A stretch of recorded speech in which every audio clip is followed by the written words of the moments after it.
The CEO was shocked to discover that his wife, whom he had been married to for 3 years, was walking around as if she were blind. To get to the bottom of things, he quietly followed her to her hospital room.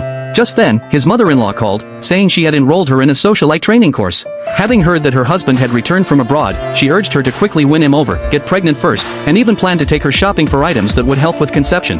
But the girl paid no heed to her mother's words. To escape her mother's nagging, she had a sudden idea. She pretended to call out to her husband and cooed, "Honey, could you pour me a glass of water? Oh, my hands are so sore, please feed it to me." Upon learning that the CEO was right there, her mother happily hung up the phone. Just as the girl breathed a sigh of relief, the CEO actually brought the glass to her lips. Unable to see him, she mistook him for the doctor, but when he stated his name, she was instantly startled. It turned out that 3 years ago, to pay for her adoptive mother's medical treatment, she had agreed to a marriage arrangement with the CEO at the request of her biological parents. When they first met, she had been late because she was saving a stray dog. Dog hair had flown into her eyes, leaving them bloodshot. The CEO mistakenly believed she was upset because she'd been forced into the marriage and had broken up with her ex-boyfriend. However, this actually aligned perfectly with all his requirements for a partner. He didn't want the girl to develop any emotional attachment to him in the future. After smoothly signing the prenuptial agreement, the CEO immediately left for a trip abroad. 3 years later, the girl came in for eye surgery to treat an infection and unexpectedly ran into the CEO, who had returned from his trip. Realizing the man before her was her husband, the girl felt extremely uneasy.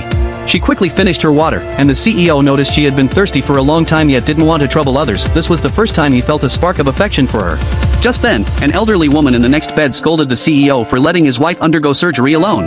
The girl hurriedly grabbed the CEO's arm, preventing him from blaming the elderly woman. In fact, the CEO had already had his assistant arrange a premium private room and gently carried her to the bed. Late at night, the CEO checked his phone and discovered that the girl had never reached out to him on her own in the past 3 years, which deepened his fondness for her. 2 days later, the girl recovered. The CEO had his assistant pick her up from the hospital and even gave her an expensive bracelet. The girl bought a tie for the CEO as a return gift, but on the way, she ran into a senior from college who had a crush on her. The two chatted happily, and when the CEO saw this, an inexplicable pang of jealousy welled up inside him. Just as the girl was about to get into her senior's car, the CEO suddenly turned on his headlights and sternly ordered her to get in. The girl was so nervous that she forgot to give him the gift. Just as she turned to go back, the man thoughtfully held out an umbrella and stepped closer. When they reached her doorstep, the girl took out the tie and handed it to him. As he turned to leave, she suddenly called him back, saying the rain was too heavy and inviting him in for a while.